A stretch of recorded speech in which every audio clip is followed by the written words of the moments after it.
The winter wind was still biting through the floorboards when Martha first pulled the small burlap sack from the hollowed-out space beneath her kitchen hearth. In her calloused palm, the seeds looked like nothing more than shriveled bits of coal, dark and unremarkable. To her neighbors, who were already busy pre-ordering laboratory-engineered kernels from glossy catalogs, Martha was a relic of a dying age. They spoke of yields and bioresistance, while she spoke to the earth in a language they had long forgotten. She knew that these black seeds held the memory of every frost, flood, and fire her family had endured on this ridge for a century. They mocked her quiet ways, but Martha didn't mind. She saw the storm clouds gathering on the horizon of a new season. If you believe the land has a soul that can't be bought, subscribe to Beyond the Fields. The countdown to the harvest had begun. The clay on the south ridge of the Miller farm was more than just dirt. It was a history book written in grit and sweat. For 40 years, Martha had walked those rows, following the heavy footsteps of a husband who was now a memory resting in the cemetery under the old oak tree. When the local cooperative started selling off to the big firms, Martha stayed behind her rusted wire fence. She remembered the great dry of the 70s, when the riverbed cracked like a broken mirror and the big money farmers lost everything because they had forgotten how to plant for the lean times. She had spent those decades learning the particular temperament of her soil. It was stubborn land, rich in minerals but tight-fisted with its moisture. Most men would have broken their backs trying to force it to submit, but Martha had learned to negotiate with it. She knew that the clay required patience and a specific kind of seed that didn't mind a little hardship. While the valley below her was slowly being carved into identical rectangles by corporate interests, her homestead remained an island of uneven hills and wild hedgerows. The big companies sent letters at first, offering sums of money that would have made a younger woman's head spin. They talked about modern efficiency and the duty to feed the world through industrial scale. Martha burned those letters in her wood stove to boil her morning tea. She didn't want their money, and she certainly didn't want their advice. Her independence was tied to the fact that she owned her own means of survival. She saved her seeds year after year, selecting only the strongest stalks, the ones that didn't droop when the July sun turned the air into a furnace. Over 40 years, she had refined a strain of corn and beans that were as tough as her own knuckles. Her neighbors called her a hoarder of the old ways. They laughed when they saw her out in the dawn light, turning the earth with a mule-drawn plow long after everyone else had moved to climate-controlled tractor cabs. They didn't understand that the machine distanced a man from the feeling of the soil. If the earth was thirsty, Martha felt it in the soles of her feet. If the dirt was sour, she smelled it in the morning mist. This deep connection was her armor against a changing world that valued speed over substance. She watched the heavy machinery roll past her gate, heading to the fields of men who had traded their autonomy for a contract and a bag of patented grain. Those neighbors looked at her small acreage and saw a wasted opportunity. Martha looked at their vast, uniform fields and saw a house of cards waiting for a breeze. She spent her evenings in the barn, cleaning her seeds by hand, letting the chaff fly into the wind. It was a slow, meditative process that the modern world had no time for. To the industrial farmer, a seed was a product to be purchased and replaced every spring. To Martha, a seed was a promise kept between the past and the future. She knew every dip in her land where the frost lingered a little longer. She knew which corner of the pasture held the water when the spring rains were too heavy. This wasn't just farming. It was a long-term conversation with the elements. The corporate scouts would drive by in their silver trucks, slowing down to stare at her leaning barn and her unpainted porch. They saw poverty where there was actually a profound wealth of knowledge. They didn't realize that her resistance wasn't born of bitterness, but of a deep-seated loyalty to the cycle of life. She had raised 3 children on this clay, and though they had moved to the cities for jobs with air conditioning and steady paychecks, the land remained her truest companion. It had buried her parents and her husband, and one day it would take her back too. Until then, she was its guardian. She refused to let the chemical runoff from the neighboring farms touch her rows. She built berms and planted thickets of blackberry to act as a shield. She was an outlaw in a world of regulated agriculture, a woman who refused to believe that a laboratory could outsmart the slow, steady evolution of the mountain. Every year, the pressure mounted. The tax assessments went up as the developers eyed the ridge for luxury cabins. The seed laws became more restrictive, making it harder for small-scale growers to trade their wares. But Martha held her ground like an old cedar tree. She didn't need their markets, and she didn't need their approval. She had a cellar full of jars and a heart full of resolve. As the spring planting season approached, the air in the valley was thick with the scent of diesel and the sound of progress. Martha just sharpened her hoe and waited for the ground to warm. She could feel a change in the atmosphere, a certain stillness in the birdsong that signaled a hard year ahead. The high-tech farmers were bragging about their new drought-resistant hybrids, but Martha just looked at the dark, dense seeds in her hand. She knew that true resistance isn't engineered. It's earned through 40 years of surviving the hard clay. The man in the polished suit arrived on a Tuesday, driving a car that looked like a shiny beetle against the backdrop of Martha's gray, weathered siding. His name was Mr. Sterling, and he represented the Vanguard Agri Group, a name that sounded more like a military unit than a supplier of food.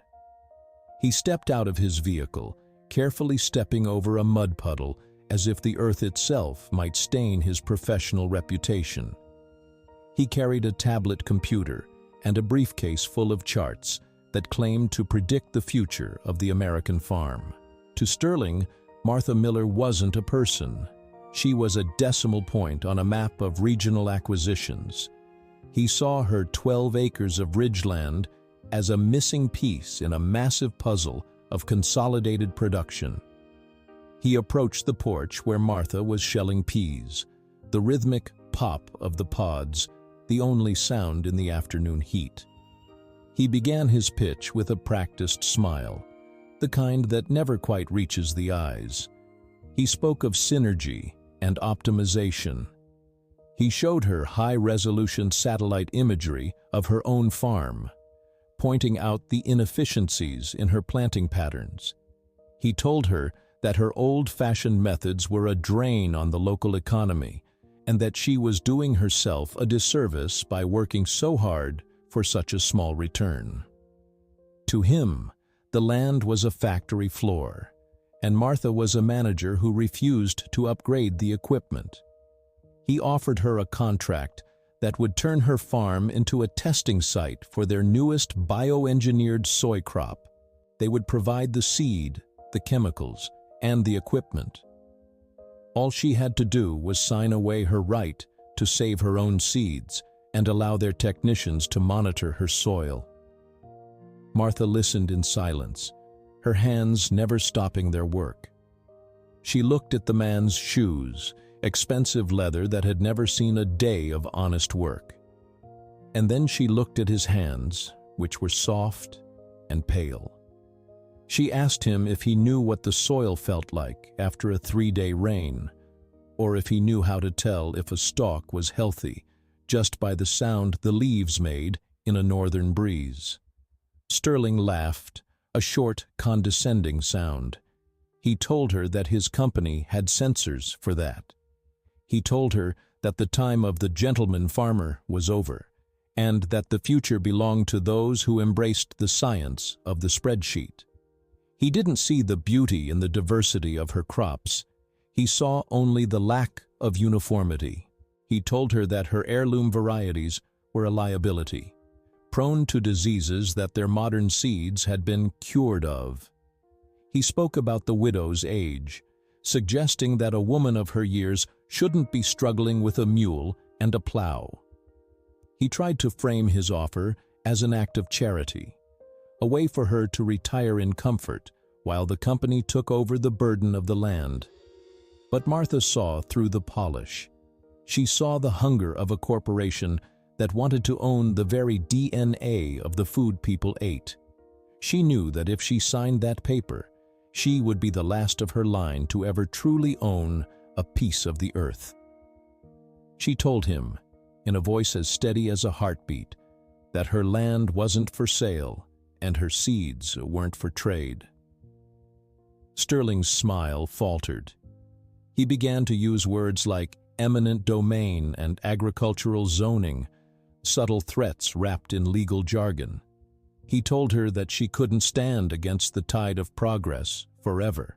He warned her that when the season turned and the big yields started coming in from the valley, she would be left with nothing but a harvest of weeds and dust. He looked at her small jars of saved seeds with genuine disgust, calling them vectors for infection.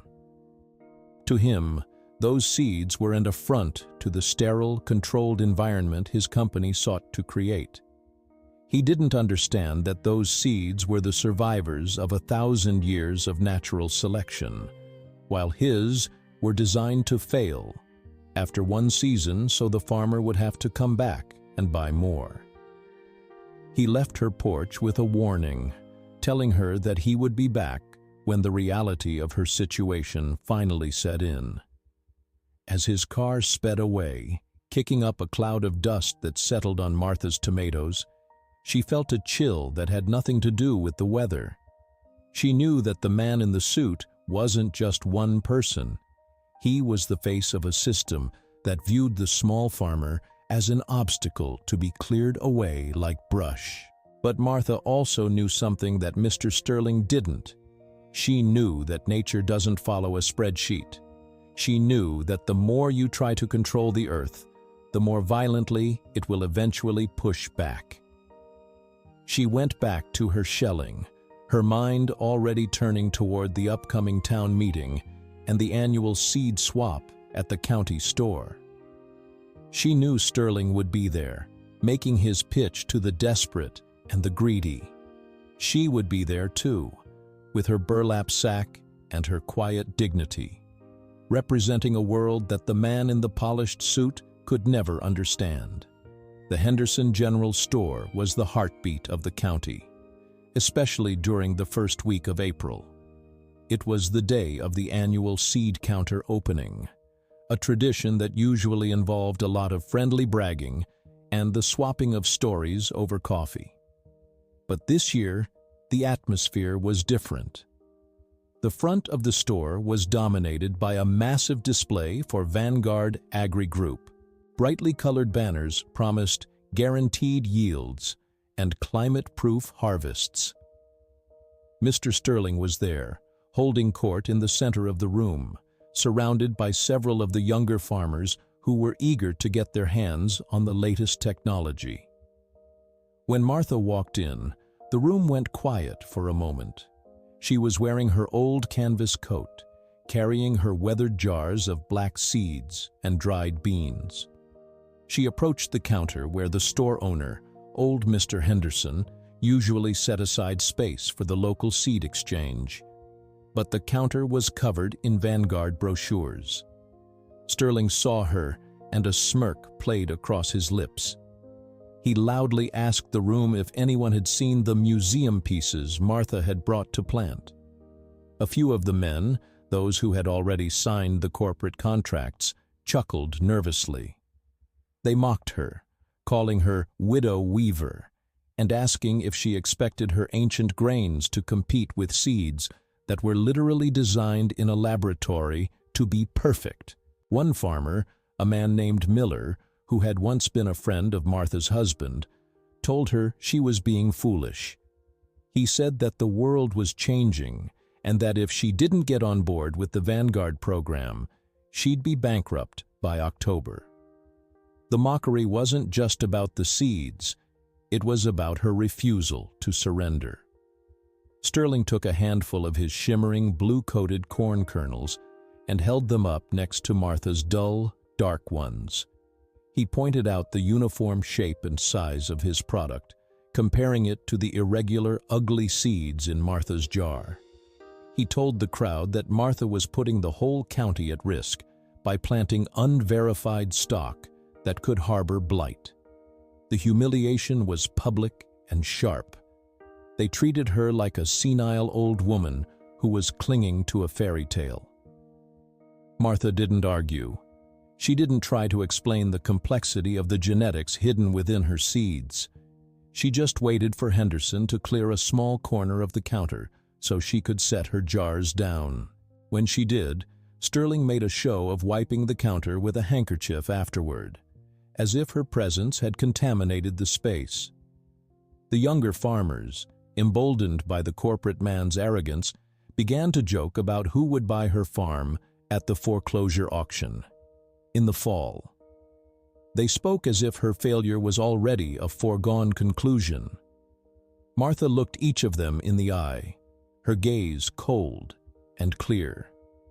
She told them that the earth has a long memory, and that pride is the first thing that dies in a dry spell. This only brought more laughter. Sterling offered her one last chance to sign the contract right there in front of everyone, promising to tear up the obsolete seeds she had brought. Martha simply picked up her jars, turned her back on the polished man and the laughing neighbors, and walked out of the store. The bell on the door chimed behind her, a lonely sound in the wake of the ridicule. She could still hear the laughter from the porch as she loaded her mule cart. They thought they were the masters of the land because they had the newest tools and the biggest backers. They had forgotten that a farmer's true partner isn't a company in a skyscraper, but the sky and the soil itself. As she drove back up the ridge, the sun was unseasonably hot for early April. The air felt brittle. Martha looked at her jars on the seat beside her. To the men in the store, these were just junk. To her, they were the survivors of a century of hardship. She knew that the coming months would be a test of more than just agricultural technique. It would be a test of spirit. The mockery rankled her, but it didn't shake her. She had seen men like Sterling come and go, their promises drying up as soon as the profit margins dipped. She spent the evening preparing her rouse, the silence of the ridge a welcome relief from the noise of the town. She whispered to the ground as she dropped each black seed into its furrow. She told the earth to be ready, for the sky was going to be stingy and the sun was going to be cruel. She was planting for a war that the men in the valley didn't even know had started. May came and went, without a single drop of rain. In the valley, the Vanguard seeds sprouted with terrifying speed, their genetically enhanced leaves a vibrant, almost neon green. The farmers who had mocked Martha were ecstatic. They posted photos of their uniform rows, bragging about the rapid growth and the power of the corporate chemicals. But Martha watched the sky. The clouds were white and hollow, drifting past the ridge without ever darkening. By June, the heat had settled into the valley like a heavy, suffocating blanket. The mercury climbed past 90 and stayed there for weeks. The local creek, which usually ran deep until August, shrank to a series of muddy pools. This was the summer the rain forgot. The high-tech crops in the valley began to show the first signs of trouble. Their fast growth had come at a cost. They had shallow root systems, designed for a world where water was always available through irrigation or regular showers. As the topsoil turned to dust, the corporate plants began to curl their leaves. The brilliant green turned to a sickly, pale yellow. The farmers increased their watering, but the local aquifers were dropping fast, and the county soon imposed restrictions. Martha's ridge was even hotter and drier than the valley, but her fields looked different. Her seeds had been slow to start. For the first few weeks, it looked like nothing was happening at all. But beneath the surface, the ancient black seeds were doing exactly what they had been bred to do over 40 years of hard clay. Instead of pushing for height, they were sending deep, aggressive taproots down into the cool, moist depths of the earth. By July, when the valley crops were starting to turn brown and brittle, Martha's stalks were standing tall. They weren't as tall as the corporate hybrids had been at their peak, but they were a deep, defiant forest green. Their leaves were thick and waxy, coated in a natural protection that kept the moisture in. The drought continued into August, breaking every record in the books. The sun was a white-hot eye that never blinked. In the valley, the sound of the wind through the corn was no longer a rustle. It was a dry, ghostly rattle. The vanguard crops were failing on a massive scale. The climate-proof seeds were dying by the acre, unable to handle the sheer intensity of the heat without the constant support of chemicals and water that were no longer available. The farmers were panicking. They called the Vanguard offices, but Mr. Sterling was nowhere to be found.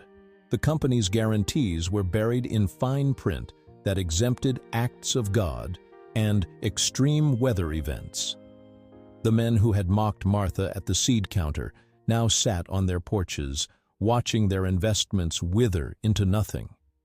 They looked up at the ridge and saw something that shouldn't have been possible. Amidst a landscape of scorched brown and dead gray, there was a single vibrant square of green. Martha's farm looked like an emerald set in a desert. Her heirloom stalks were not just surviving, they were thriving. The black seeds had remembered the great droughts of the past. They knew how to husband their resources. They knew how to wait for the morning dew and how to draw life from the deep clay. Martha worked her fields in the early dawn, her mule moving slowly through the rows. She didn't need to water them. The deep roots were finding the hidden veins of moisture that the valley crops could never reach. The contrast was so sharp, it was painful to look at. People began to drive out to the base of her ridge just to stare.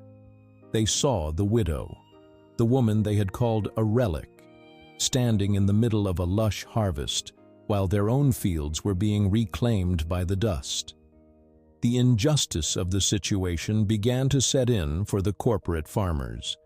They had played by the rules, they had bought the best science, and they had been left with nothing.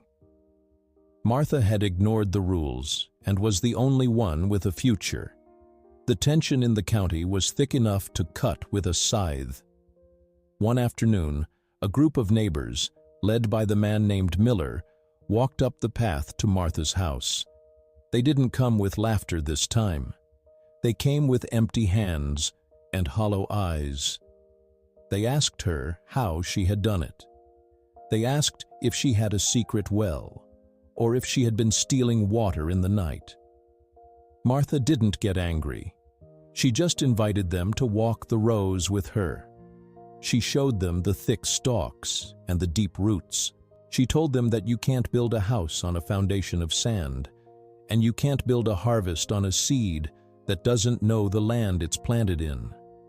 She told them that the drought hadn't killed their crops. Their own arrogance had. They had tried to bypass the natural order, and the earth had simply refused to cooperate. As the sun set behind the ridge, casting long shadows over the dead valley, Martha's green fence stood as a silent witness to a truth as old as time. The rain hadn't come, but the harvest was coming anyway. By September, the failure in the valley was total. The Vanguard Agri Group had officially pulled out of the region, their silver trucks disappearing overnight, leaving behind a trail of broken contracts and bankrupt farmers. The landscape was a graveyard of industrial ambition. But on the ridge, Martha's harvest was ready. It was the only viable crop for 50 miles. The stalks were heavy with ears of corn that were dense and sweet, and the bean vines were loaded with pods. The news of the widow's harvest spread far beyond the county lines.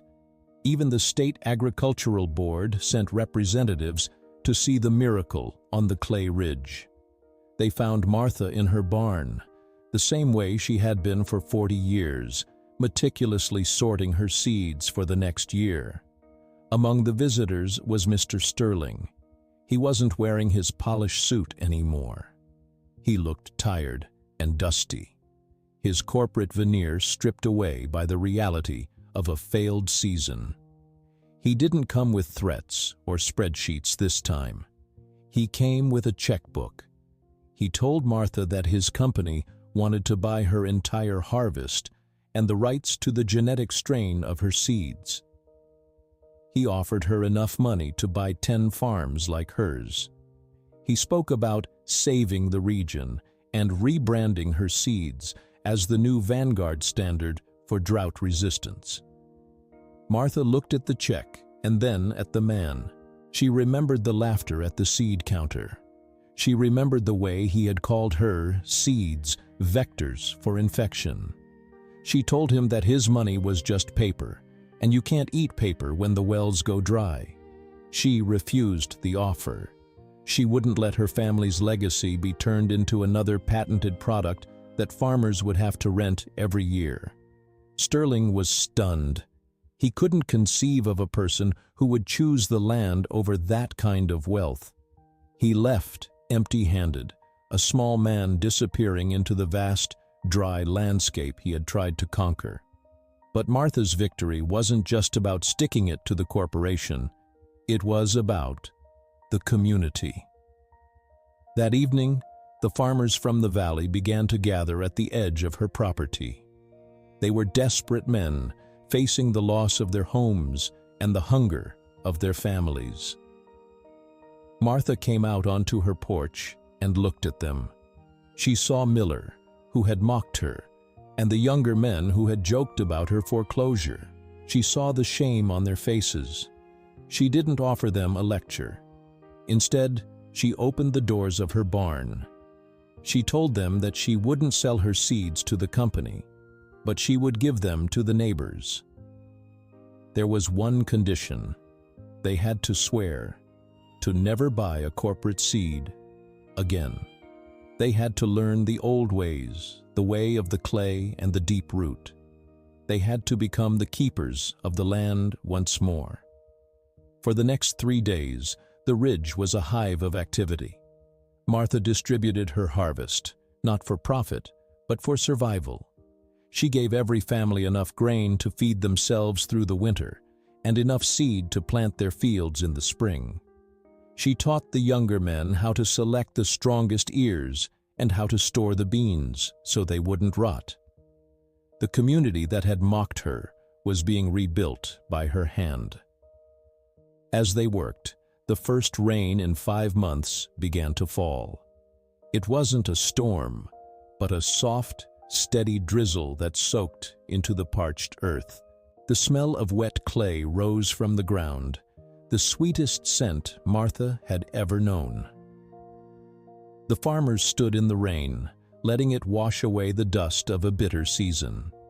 They looked at the green fence that had saved them, and then at the widow who had stood her ground. Martha watched them from the barn door, her heart full. She had protected the legacy of the land, and in doing so, she had found a way to bring the valley back to life. The greed of the powerful had been defeated by the quiet resilience of the soil and the woman who understood it. The harvest was more than just food. It was a moral redemption for a whole county. They had learned that the earth doesn't care about suits or tablets. It only cares about the truth of the seed and the character of the hand that plants it. Martha's Ridge remained the only green place for a long time, a beacon of what happens when you respect the wisdom of the past. As the farmers headed back down the hill with their bags of black seeds, they didn't see an old widow anymore. They saw the architect of their future. The ridge is quiet now, the air filled with the scent of damp earth and the promise of a new cycle. Martha Miller still sits on her porch, her hands never idle, her eyes always watching the horizon. The valley below is changing again. The uniform, neon green rows are gone, replaced by a patchwork of different shades and heights, a landscape of diversity and strength. The men who once mocked her now stop by to ask for advice, their voices hushed with a new kind of respect. They've learned that the true measure of a farm isn't found in a ledger, but in the endurance of the harvest when the world turns harsh. Corporate greed tried to buy the soul of this county, but it broke against the quiet resilience of a woman who knew that some things are too sacred to be owned. Martha's black seeds are now planted in every field on the road, a living testament to the fact that wisdom often wears old clothes and works in silence. The soil remembers who cared for it and who tried to exploit it. In the end, the land always belongs to those who are willing to listen to its heartbeat. This is beyond the fields. Respect the soil, and it will return the favor.